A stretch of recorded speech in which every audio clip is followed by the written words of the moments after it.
I had in my youth quite a difficult father. He had a lot of aggression, and he drank a lot, so the alcoholism fueled the aggression. And he was like a Dr. Jekyll and Mr. Hyde character. You never knew when you came home from school what you were going to have to handle. His moods were very profoundly shifting and sometimes very dark. And then he could be very charismatic. He was a Gemini, and Gemini is a sign in the zodiac which has this characteristic of having, like Janus Janus is the god we get the word January from, looking back to the old year and looking forward to the new year. So he could be trapped in this sort of split identity. And I had to leave home very early in my life, and I went far away. I was very hurt at the time. And if you look at the myths of the world, you know, everyone is going through a hero's journey, and the character of the mentor, it's the mentor means male mother. That's what it's connoted to mean. That's the connotation associated with it. And it's really, a mentor comes in either to teach you a trade or to help you transgress,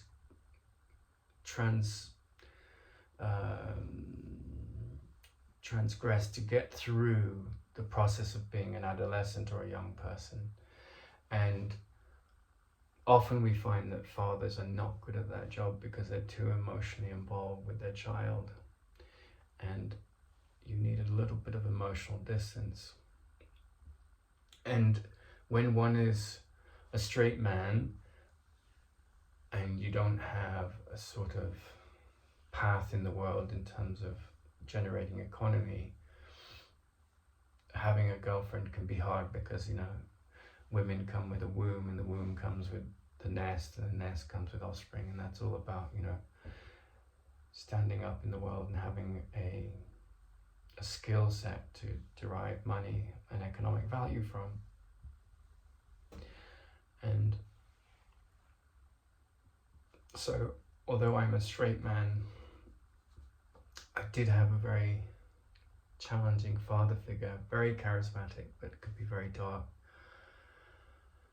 And so I was, strangely I would describe myself in a way at periods in my life as sort of fascinated with the masculine character and what you could say leads to healing with the masculine character. And so I had, I would say I was somewhat of an anthropologist of gay men, because I was never going to become a gay man. It's just not in my nature. But there were no women in that story. And my mother would often exacerbate the wounds of my father by her reactions. No judgment or fingers being pointing at these people, they're just the background story of my life. And so with gay men or lesbian women, you always find, and gay men and lesbian women will back this up, that one of them is more masculine and one is more feminine. And, you know, men in straight relationships can be dominated by women. Women can wear the pants in the family. So it's really got nothing to do with gender. It's got everything to do with the dance of the masculine and the feminine. And I had a friend who became a sort of mentor figure, and he had just doted on me. I was 18 and I wasn't, you know, I was sexually attracted to women, but I was not ready for a serious relationship, and unconsciously I knew that, and I needed a father figure. And in the Greek myth, you know, mentor comes along and he becomes this character that nurtures the young man's soul, and I definitely attracted those energies in. And I went from having that male mother that sort of nurtured me and helped me to a real spiritual teacher. So my male mother was, for the most part, a man in Los Angeles called Mark, and I lived with him on a boat, and he just poured all his love onto me because he'd had a series of gay boyfriends that were quite narcissistic, and I mean he attracted those in, of course, and I had no guile. I wasn't trying to take advantage of him, certainly not consciously. I was very honest about my state, and because I wasn't drawn to the things that a lot of young gay men are drawn to, like money and power and masculine beauty, those blocks to our connection weren't there, and so we became very close friends, and it really was a deep friendship in many ways. But then his nature versus my nature at the sexual level never met, and so there was a lot of tension around that. And being an anthropologist of gay men taught me a lot about the masculine, the vulnerabilities of the masculine, the status that the masculine seeks, the insecurity of the masculine. And I had wives and girlfriends that have said, well, aren't you gay? And I'm like, no, I'm not gay. I'm not because of my nature in the bedroom, but because I've always warmed to gay men. And the reason I've warmed to gay men is that in general they don't emasculate men, and they nurture the masculine. Whereas when women get threatened for whatever reason, whether it's their own insecurity or because people are being abusive to them, they can turn their shadow nature, and be hateful towards men. So I've always found that friendships with gay men are healthy in a sense, if they're not misleading to either party, because you go into this, and if you look at the native cultures, you know, like there's a men's house and there's a women's house, and men and women are fundamentally different creatures. They have the same basic needs: shelter, food, love, all of those things, but they have a different psychobiology. And you know, all the gender wars are about fighting over those differences, whereas emotional intelligence is about honoring the differences and not making them reasons for wars between you and the other gender. And the transgender and the homosexual stuff is just the same kind of wars over differences, when essentially we need to find what we have in common and nurture the differences, because they wouldn't be there if they weren't helpful on some level. But the ego takes those differences and makes them into a big toxic drama, and so you see that in all bitterness between opposite genders and between people who are homosexual and who are not homosexual. And you even see it within the ranks of the homosexual community, because the men that are more butch often look down on the men that are more feminine, you know. So it's a challenge wherever you go in whatever society. You see these challenges between the genders. But what I'm trying to point at here is that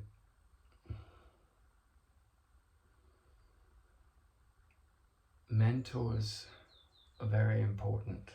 You know, they play a profound role, and they lead you out of adolescence and into man or womanhood, you know. And often the mentor's role is to do with finding an income, you know. And my mentor, Mark, he helped me find two sources of income. One as a massage therapist, and then as an artist model. And he was very supportive of bringing me up because I was quite wounded in my psyche because of the atmosphere of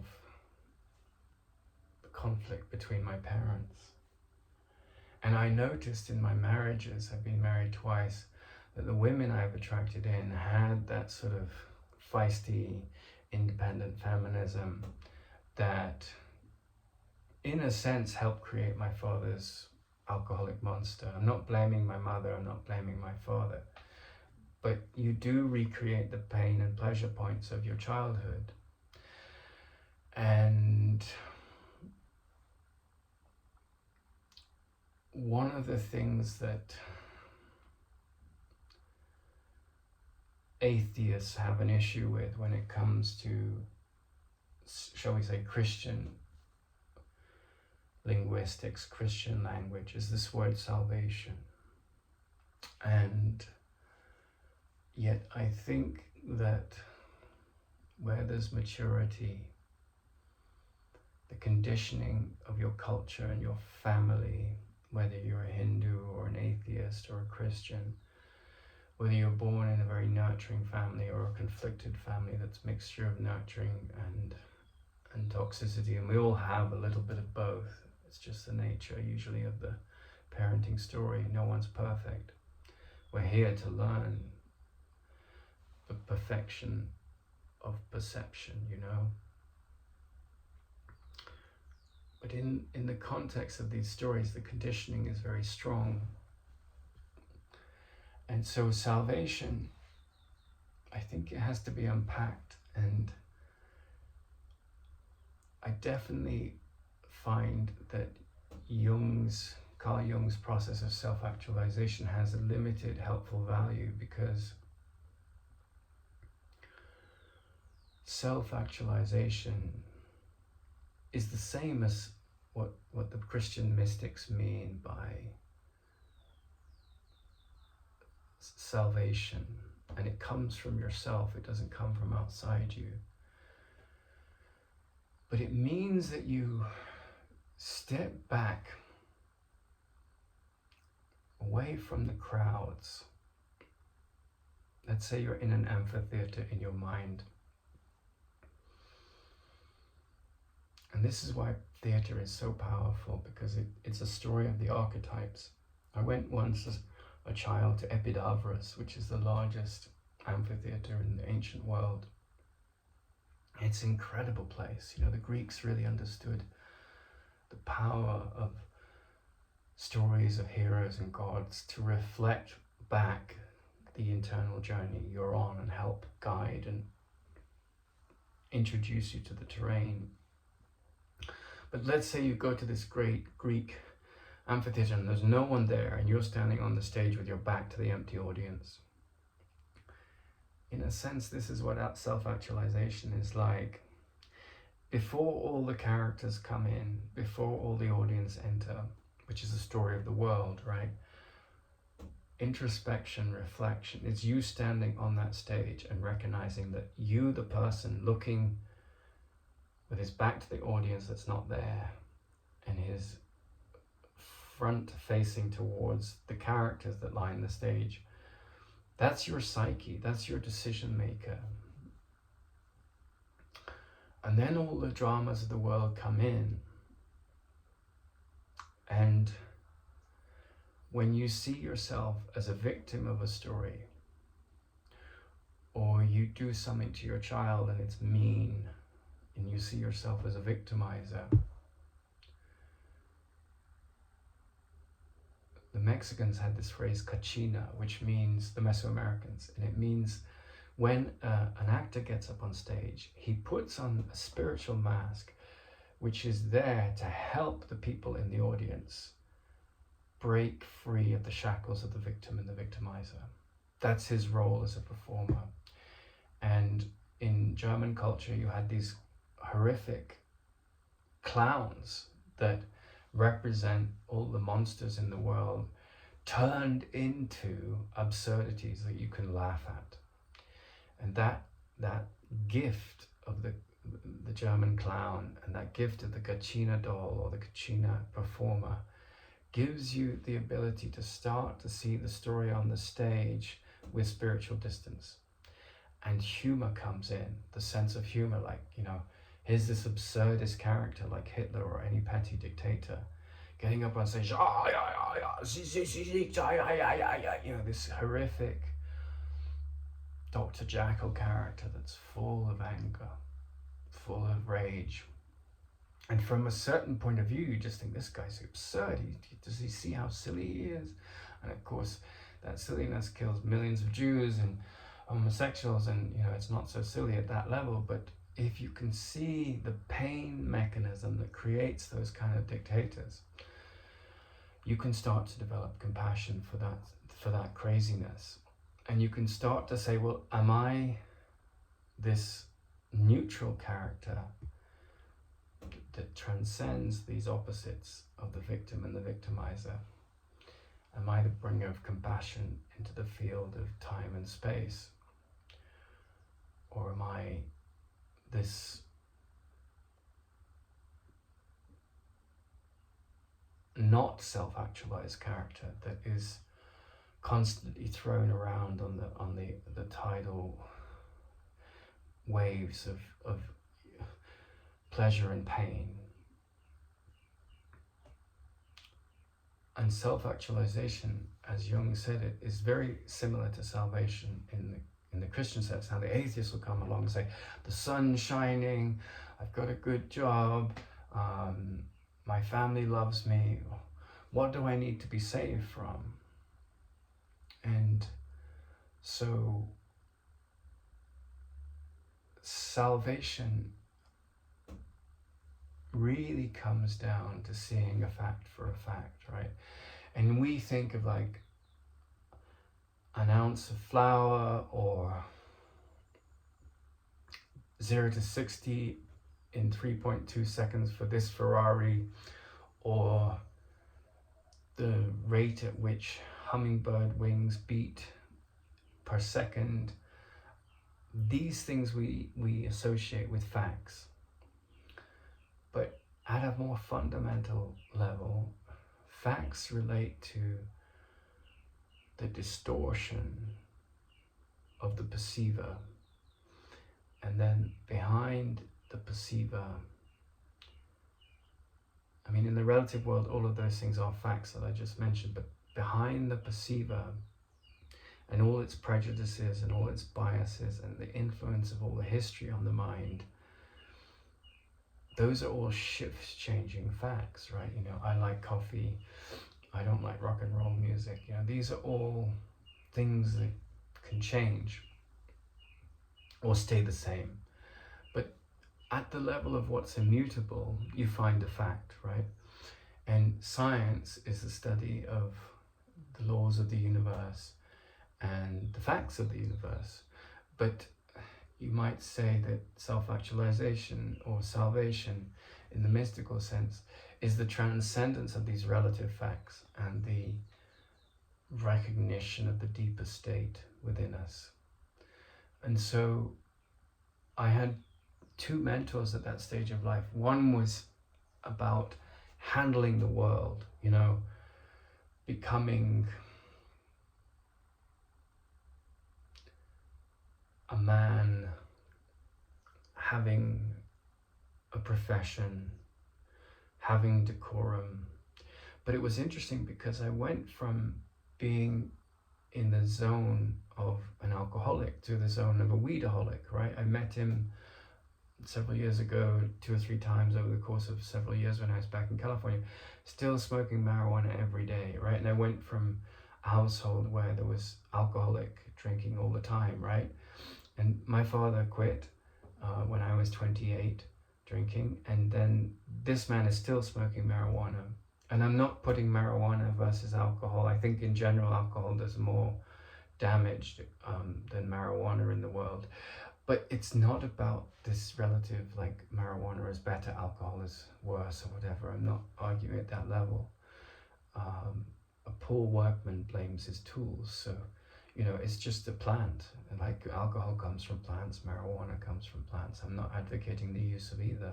I don't have any interest in either at this point.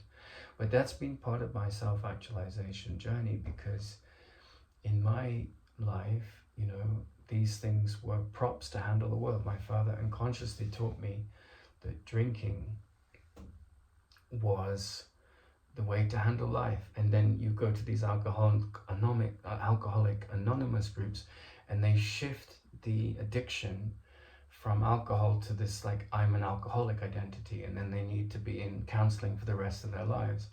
But I don't believe that's necessary. That's one path. I don't judge it, but that's not a path that, I went to one Al-Anon meeting, which is the group from the offshoot group from Alcoholics Anonymous that helps with handling being in a family of an alcoholic. But my real monster there was being addicted to marijuana for a while. And then, it just dropped away. And the thing that helped drop it away was an interest in yoga, and then it came back. And when I went to India, it came back at the end of that journey. And then it became a crutch again. And one day I just tired of it. I said, I don't want to be, if I'm going to be free in the mind and free in the heart, then my dependence, any kind of happiness that is dependent on a substance, apart from, basic food and needs like that, has to drop away. And so I didn't define myself as a marijuana-aholic or whatever. I just saw it as a crutch that I laid down. And it just came naturally. I didn't need a big school of mentors guiding me on how to do it. It took a lot of solitude. So I had a mentor that was trapped in a similar addiction phase, which is, as Jung says, an unconscious search for deeper meaning. And in India, they say that alcoholics are searching for the sweetest drink on earth is the breast milk. It comes with the sweetest love, and it comes with it's very high in sugar, not sugar that, is bad for you, but it's very good for you. And so the closest drink to that is alcohol. And so we climb back into the bottle in the midst of all our pain and our difficulty with the world, into the alcoholic bottle, basically looking for that nurturing, gentle, all-encompassing love of the mother. And so my first mentor was a reflection, as far as I was self-actualized, of my unconscious needs. I needed someone to help guide me in a place in the world, work-wise, and I needed someone that unconsciously mirrored what I had been taught by my father's example. And my second mentor spoke to a much deeper, but perhaps less practical need, and that was the desire which is there in all of us to transcend suffering. And he was a Sikh who had outgrown his religion, and he was a deeply enlightened man that was using the Course in Miracles and stories from the saints' heritages of Iran, India, Iraq, the West, any person that had transcended the limited mind that attaches itself to the body. And so there were two directions. There was a direction of handling and cementing the unconscious stories my parents had taught me, which manifested in my mentor and the women that I was attracted to. And then there was this other character that walked into my life that fundamentally was asking the question, what's a fact, right? Now, the answer to that question is that the fact is you're not a body. The journey in the body is from the perspective of everyone in the world, 1 billion different journeys. You could be a Christian, you could be a dog handler, you could be a game player, just addicted to video games, whatever. All of those things are stories that happen at the sort of superficial level. based on likes and dislikes and beliefs. But this character that walked into my life, he said, what's a fact? And a fact means that we're starting to look at what is perceiving.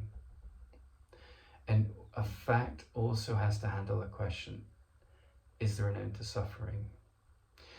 And it also has to handle the question, what is healing and can it be repeated? Does it need to be repeated?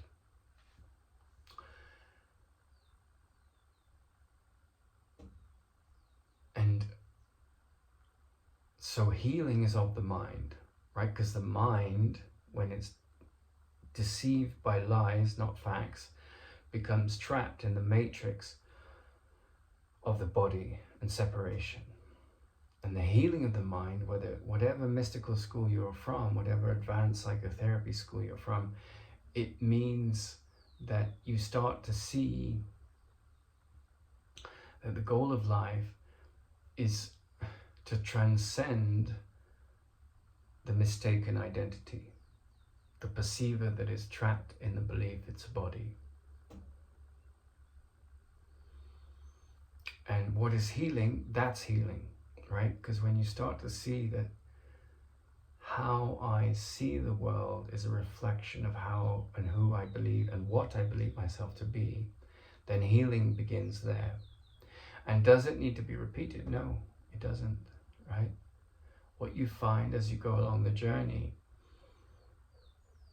and most people in the world are very much trapped in the belief they are a body. And then some people have near-death experiences and the mind starts to open, or they meet someone that a glance or a reflection or an experience will start to make them question, what is a fact? And of course, at the rational level, the facts of how many wing beats a hummingbird moves in a second is a fact. But at the deeper level, at the level one could call gnosis, or in India it's called nani, this movement towards knowledge, where the fact is, there's an illusion we take to be reality, and the questioning of that illusion is the illumination of the facts of your deeper identity. And so I've told my story of this movement towards self-actualization, salvation, not being saved by Jesus or Buddha or some iconography, some icon, but saved from suffering, right? Because that's essentially what salvation is. That's essentially what self-actualization is. It's this questioning, what in the mind creates suffering? And there's unending types of suffering. There's gangrene, sexually transmitted diseases, bitterness in the mind, hatred. The prisons that come with the body at the physical and the psychological level have unending possibilities, and they're always shift changing. There's new viruses coming along, new diseases, new bacteria. But the transcendence of the identity that is a victim or victimizer, that attacks or defends, that takes a position against or for some passing ideology or group or movement, and sees the common divinity in our humanity. And when I say divinity, I don't mean like the Christian divinity or the Hindu divinity or the atheist specialness that, you know, you're all wrong and I'm right, because there's no difference between these characters.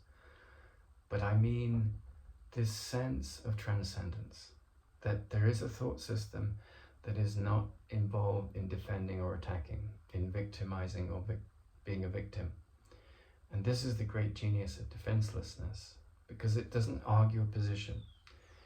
And one of the things that you noticed with spiritual gurus or psychotherapists that get off on their authority trip is that they're coming to promise you, their big sales pitches, come to my retreat and I will introduce you to wisdom at a level that you've never had before. And I will show you what a holy relationship is, and I will show you the way, and I am the light, it's fully absorbed in me. And I often find those characters, they've succumbed, and you see this in the psychotherapy world as well, and in science, you see it in every field of life, to what's called inflation, right? So they think they've had certain inner experiences, and they think they are poised to guide, and that they've been given this destiny. And often people get very trapped in that kind of problem of inflation for a long time. And the problem of those experiences, when the ego takes hold of them, the spiritual ego or the psychotherapist's ego, is that those characters think they're important, right? And the essence of humility is the death of my self-importance and the unveiling of my love, right? And I don't say my love in the sense it's my love, because love has no possessiveness about it. If it's a mother, then of course it possesses the responsibility of caring for her children, or her father is the same. But the danger of inflation is that we get trapped in the idea that we can save others, right? And then we become this big spiritual ego. And the teachers that I've had in my life that have seen through this challenge of inflation are very humble. And I would say, in that sense, I've really had only 2 teachers. I've had lots of people more advanced than the teacher I knew in the flesh, one person in particular, that helped me see my blocks to truth in my mind. But I wouldn't describe them as a teacher. They were just someone I met on the way. But I've had 2 teachers primarily in my life outside. One is Tara Singh and the other was Ramana Maharshi. And what you notice about these characters is they're not interested in persuading anyone of anything. They were like obelisks that you couldn't change. And I see, in a commercial difference, the difference between these spiritual teachers that are doing all these retreats and trying to invite people in to save them, right? Which is, to me, an anachronism of what salvation is really about, because it's just inflation gone crazy and you get trapped at a certain level.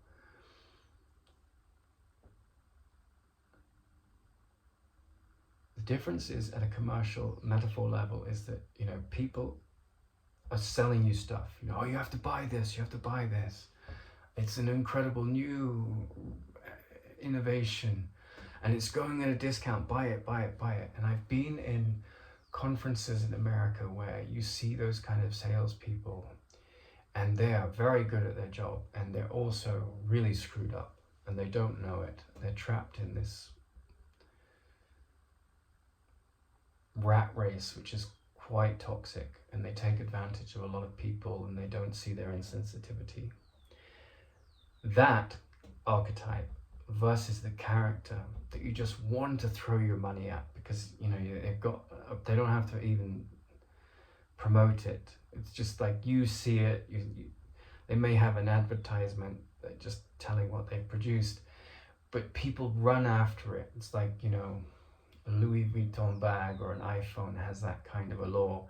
There's no need really to use, to sell it. It sells itself. And I'm not promoting Louis Vuitton or iPhones. I'm just using those as an example. And the 2 teachers I've had, Ramana Maharshi and Tara Singh, they had that kind of quality about them. There was no inflation. There was just total humility.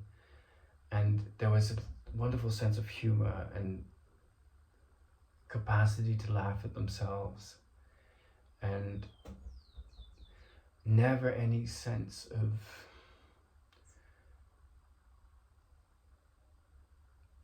toxic sarcasm when it came to your suffering, but a real sense that they'd been through and empathize with that kind of pain, but were on the other side of it. They weren't trying to sell you anything. Their presence spoke.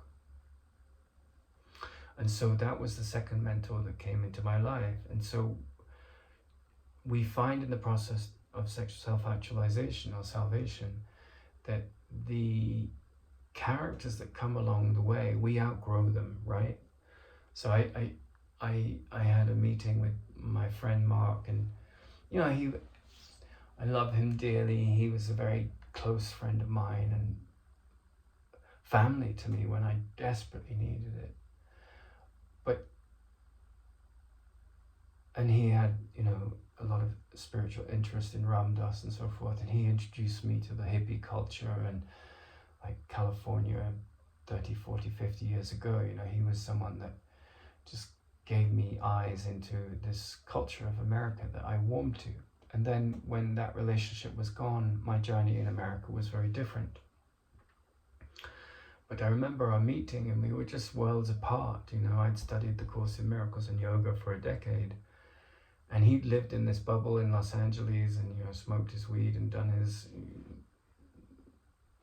yoga practice in his jacuzzi.